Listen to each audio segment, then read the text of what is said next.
মছজিদৰ সন্মুখত আহি হিন্দু মহিলাই কৰিছে দোৱা।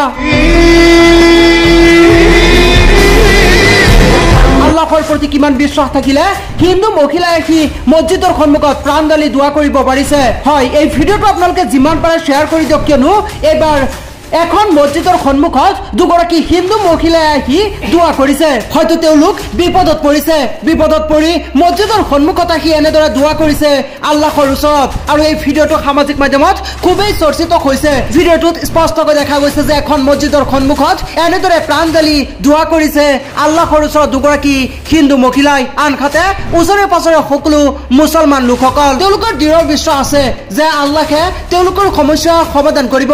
আৰু আল্লাহৰ প্ৰতি কিমান বিশ্বাস থাকিলে হিন্দু মহিলাই কি মছজিদৰ সন্মুখত এনেদৰে দোৱা কৰিব পাৰে। তেওঁলোকেও জানে সমস্যা সমাধান কেৱল সৃষ্টিকৰ্তাই কৰিব পাৰে। সঁচাকৈ এই দৃশ্যটোৱে বহু কিবা কিবি শিকাই থৈ গ'ল।